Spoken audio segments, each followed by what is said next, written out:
Hey folks, so I'm starting with a little bit of bad news today. The forum in Hanover burnt yesterday morning. Good evening. Fire rips through a building in downtown Hanover. The roads in the area still shut down after flames broke out in the middle of the night. Nearly 70 people are now getting emergency community support. CTV's Krista Sharp is following this story and joins us live from 10th Street this hour. And Krista, looks like crews are still working behind you this hour.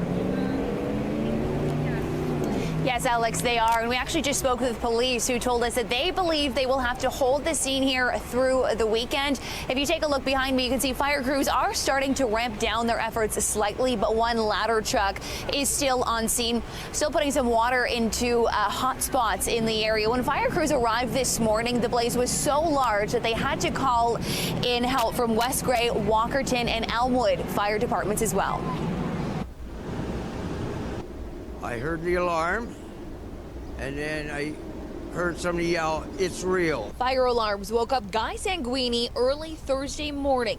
He says the smoke was just starting to get heavy. Some people were sleeping. One friend, I thought his door was open next door to me. He had to crawl out.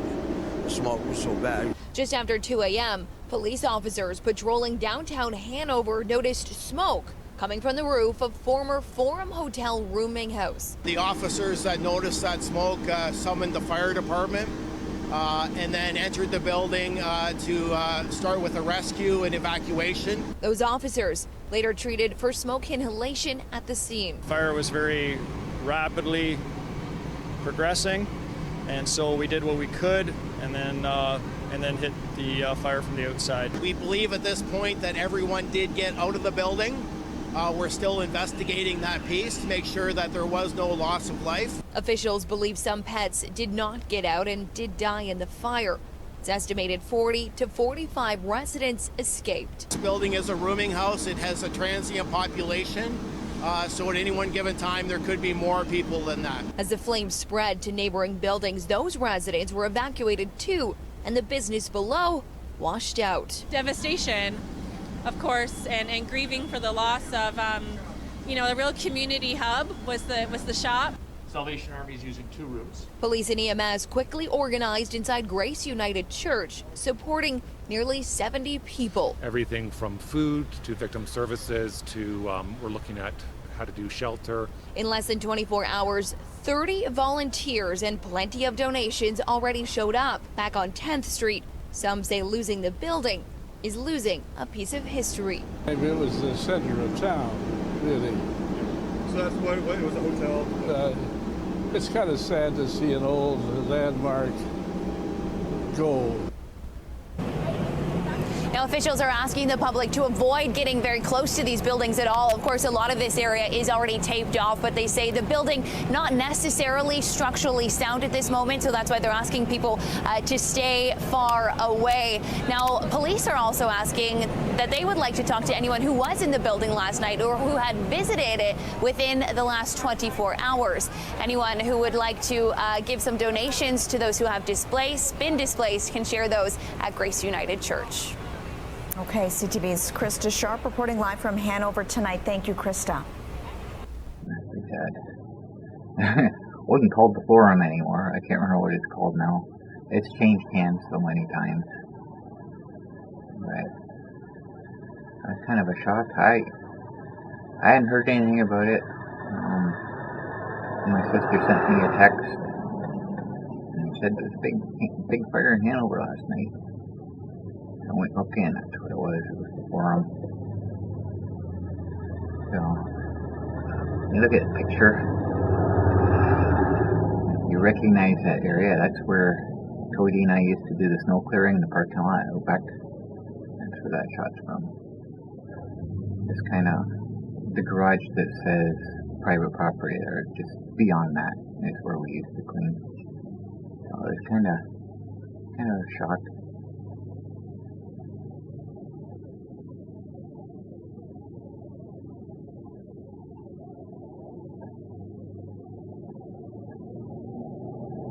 I don't have a whole lot today. I haven't really done anything. I went for a bit of a tour yesterday. It was pretty cool yesterday. I didn't really do too much, but I just kind of did a in-town tour and stopped down at the dam. Then I come back and got my mail. Stopped and talked to Reg for a bit. That's pretty much all I did yesterday. But today it was supposed to be 30 degrees. It's 23 right now, but just before the storms come tonight, we have a chance of severe thunderstorms. I'm hoping later tonight, but before they get here, it's going to warm up really quick, so it might actually reach 30 today. But I put my sweater on just in case because it's super windy, and I can always take it off, right? So that's my plan for today. I don't know how much driving I'll be able to do. The batteries didn't last very long at all yesterday.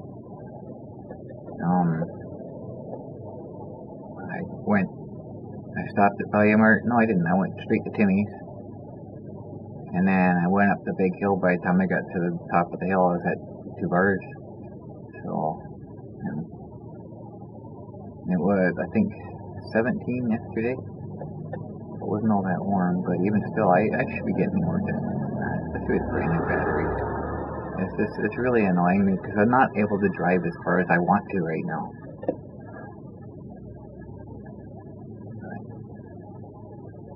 I did,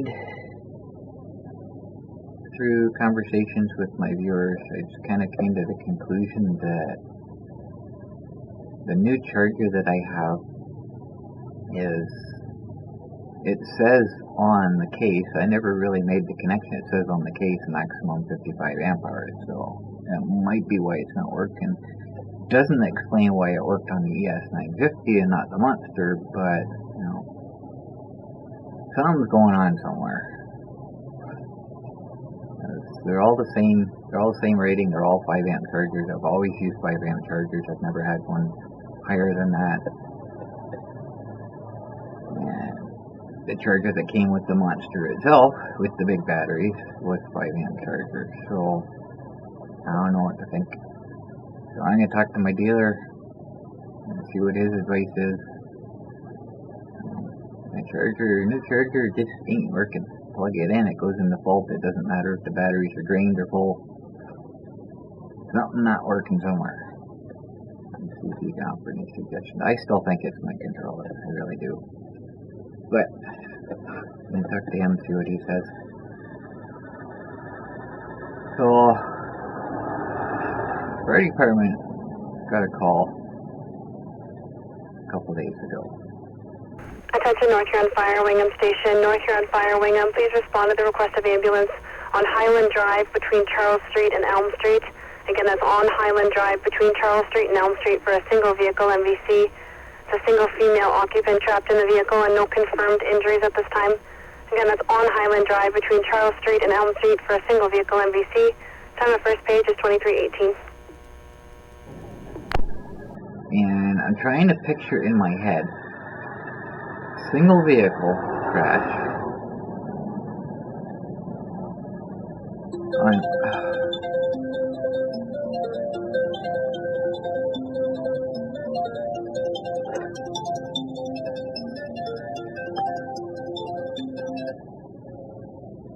Yo.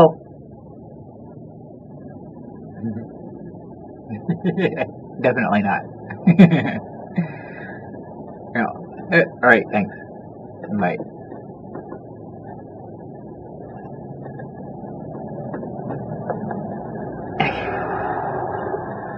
I just got interrupted. I thought I heard 902 area code or 905 or whatever it was. And I'm thinking 902. It was from Halifax. I'm thinking scam. I looked at it and it said Eastlink. Oh, okay, that's our internet provider. So, better answer. I used this offering me a package that's really not applicable to us because it includes TV and HD TV rental and all this stuff there. Kind of a bundle type thing that they're promoting. Not interested. We don't watch TV. None of us do. So it's kind of pointless. So anyways, they got this call, single vehicle, MVC, on Highland Drive, Highland Drive. I'm picturing in my mind, as soon as I hear that, I'm picturing Grandview. That's, when I come out of the school trail, I turn right, and when I turn left, that's Highland Drive there. And I'm trying to think, there's no trees. There's one tree that I can think of that they could hit. That's the one that got burnt in the car fire last year. And female driver trapped inside. I'm thinking, well, okay, there's a stop sign. It was between Charles Street and Elm Street, so in that first block when I turn onto there. There's a stop sign after that. I'm thinking, how do you go fast enough in one block to have an accident where you're trapped in the vehicle? It didn't make sense to me. But then I realized again, it wasn't Highland Drive, or it wasn't Grandview Drive, it was Highland Drive, which is the next block over. That entire street's only a block long, so it didn't make sense to me. Okay, you can show car 4 on scene to Highland Drive. We have here in EMS on scene, as well as 2 OPP on scene. We have 1 car on its side. Fire department got there and they said 2 OPP cruisers were already on scene. So I'm thinking, well, maybe they were being chased. But at the same time, it doesn't answer what happened, right? So they said 1 car on its side. So that's why the person was trapped. It wasn't a lot of damage to the car. She was trapped inside because the car was on its side. It's difficult to get out. I know that. I've experienced that, I know. But it didn't make sense to me what happened. And the other thing, Highland Drive has cars lined up, parked on both sides. I don't go down that street very often for that reason. So if they had hit a parked car, then my mind tells me that would be a 2-vehicle MVC, right? So if they hit a tree, then it would have been car versus tree. That's usually what they say. So I couldn't figure it out. So when I went out yesterday, I went down the street and there was a big pile of dirt on the road, and it was a car that was sort of kind of slightly up on the lawn. So I was concentrated on that, right by this pile of dirt. So as I'm going by, I see the back bumpers kind of messed up, and immediately I knew what happened. She hit the parked car, and because there was so little damage to the back of the car, it was more of a side swipe. So I'm thinking her front wheel hit the back wheel of the car, and that's what flipped her over. So you don't have to be going very fast to do that. So I figured that's probably what happened. But she didn't. To me, that's 2-vehicle MVC. You know, whether you hit a parked vehicle or a moving vehicle, you're still hitting another vehicle. So that's where the confusion came in. So it just didn't make sense to me. I think, It was 11:30 at night. I wasn't going to go investigate to see what happened or anything. I just trying to figure out in my head what was happening. So once I saw that car, the car was still parked. The parked car was still parked there when I went by. And once I saw that, I knew exactly what happened. When I watch the crash videos on YouTube, I see that quite a bit.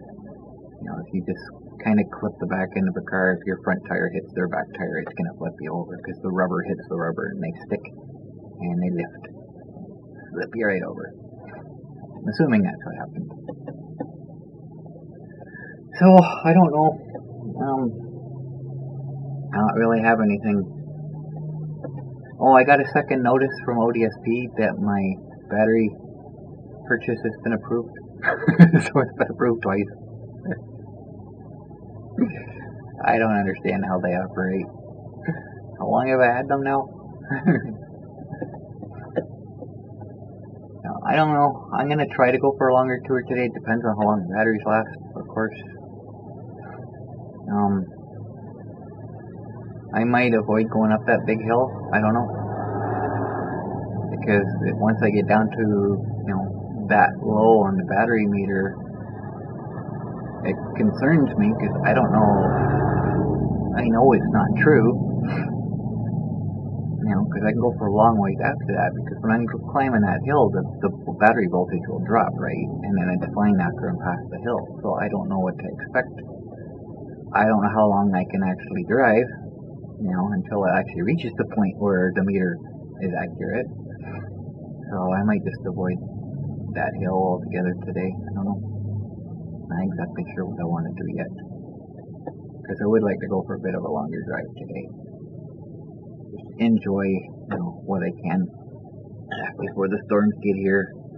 Like I say, it's pretty windy out there today, but at least the sun's out at the moment. I see a lot of clouds, but at the moment the sun is out, so I'm hoping I can get back before anything. I did look at the radar. There's little spots of rain here and there, peppered all over the screen, but there's no major. I can get that. I can get wet from that. That's no big deal. Oh, excuse me. They're just like really quick showers, so I'm not worried about that at all. I just don't want to get in the storms. Oh, excuse me. I hate before I come out. So I don't think I have anything else to say. Well, I can't think of anything. We had another fire department call last night. Part smoke detector and CO alarm both going off. An apartment building on Mini Street. Now, this apartment building that's 2 inches away from our house here can technically, well, I guess now that I think of it, no, it would be Scott Street. Because the street outside here is Scott Street, and as soon as you cross the intersection, it becomes Mini Street. But my mind automatically, well, the driveway for that apartment building is in the back, so, I don't know. So it kind of worried me a bit, and I realized, okay, I know where the apartment building is now. The guy on the scooter that was having, like the two-wheel scooter that was having issues with his batteries, I walked beside him while he drove the monster home. That's the apartment building there. And I'm not going to say much about it because it was kind of an interesting call, but I am not going to discuss it. Even the fireman reporting to this dispatch was kind of sort of speaking in code, you could tell. But there was somebody there that didn't like the idea that the fire department was there and they couldn't access the building until PPA showed up. I'll just kind of leave it at that. I kind of got the hint anyways. As soon as I realized what building it was, I kind of had an idea what set the alarms off, but I'm not going to give details on that one. So, anyway, I can't think of anything else to talk about, so I guess time to head out and enjoy the day. Okay, part 2 of my update. Went for a beautiful tour today. I avoided the big hill and left myself with a better battery display, so I knew how far I could go. I'm on my low battery warning now. So, where do I start? I have seen Terry, the pterodactyl that usually attacks me, red-winged blackbird, when I go by on the highway. I've seen it. It's not nesting yet, so it hasn't been an issue. The bulrushes haven't grown up yet. Well, he'll be waiting for that. I have seen him, but I went down to the park. I sat by the river in a place that I haven't seen for a while. And his evil twin, Larry, is out. Remember from last year, you know what I'm talking about. I wasn't as close to where I was last year, where he didn't appreciate me being there. I was over a little bit farther, but even still, he was making a lot of noise. He did not like me being there. But he didn't swoop me, didn't dive bomb me at all, so I don't know if it's nesting yet or not. There's a crow that kept flying by, and a whole bunch of them would chase it away, so they might be nesting. I don't know yet. But no issues with that. But I have seen both of those birds, attack birds from last year. So I went out did a nice tour out of town. Beautiful drive. It's really super windy out there today, but it's hot. I wouldn't say hot. It's really warm. But I can feel that there's storms coming. As we have that chance of severe storms tonight, and it's really, really humid. So with this wind coming up from the south, bringing all the warm air up, it's a fairly strong wind, so I'm thinking it's a pretty intense storm system that's going to come through. So a little bit concerned about that. But continued on, got to my place by the river, and the grass is growing in really quickly now. I haven't been up there for a few days, so I was worried about my pathway not being obvious. But it was good. Got through okay.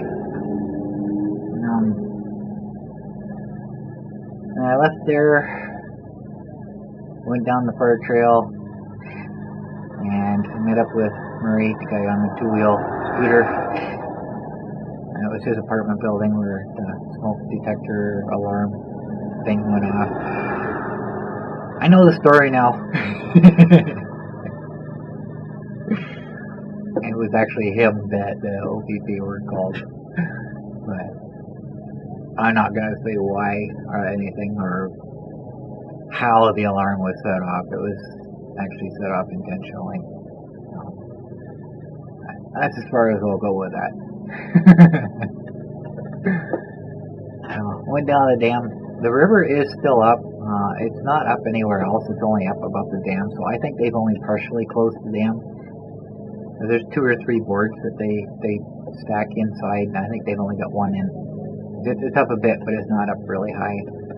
And I did take a chance and went down on the floodplain, or the riverbank dry part.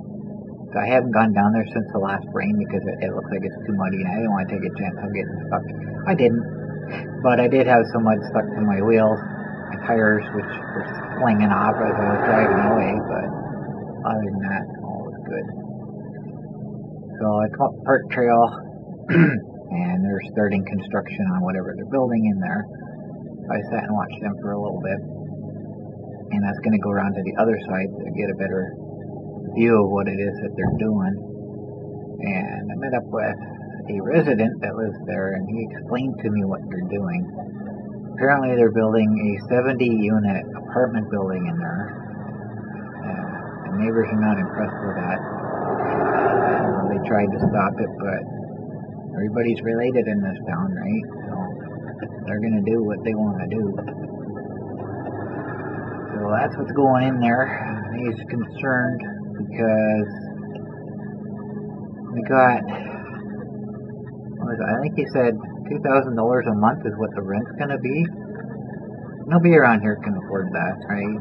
So it's going to attract city people, which is what their fear is. So he's going to let it go for a couple years.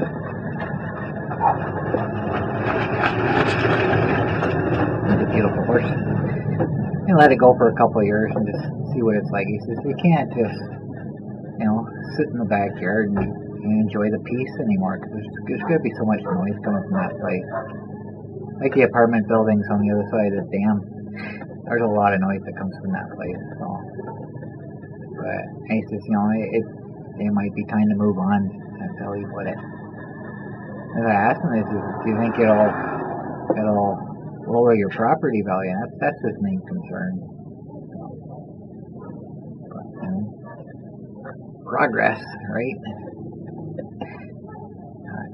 I figured they'd put a bunch of duplexes or triplexes or something in there, but one big apartment building, or maybe just more than one unit, but that's what's going in their apartment building. A little bit of update on that.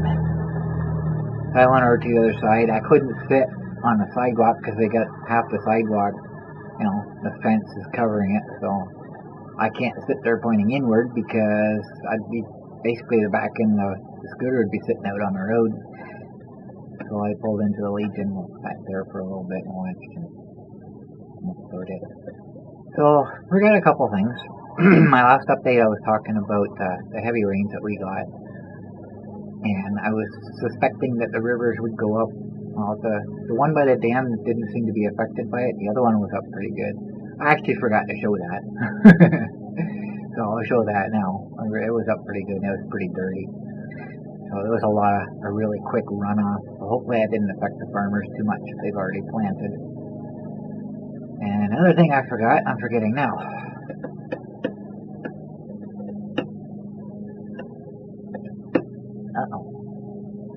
Remembering about it, and I wanted to talk about that.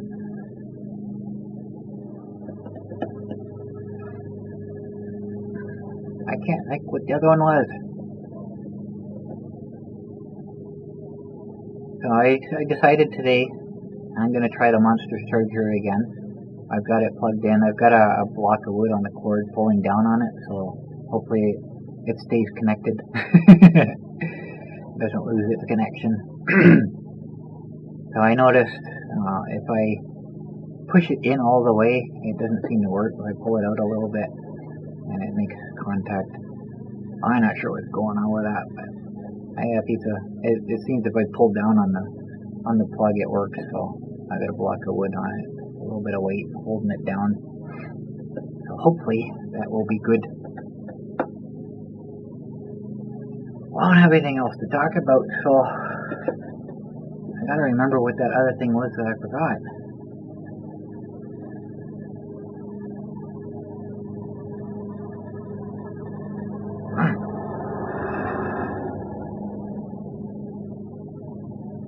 I can't think of what it was. So I got half the backyard cut yesterday before the battery died, so I gotta cut the other half. I gotta do that now. And hopefully while I'm doing that, I'll remember what it was that I forgot to talk about. And I'll come back and do that. So hopefully it'll come back to my mind. Because I thought of both of them when I was out. And now I only remember the one. We'll see. We'll see what happens.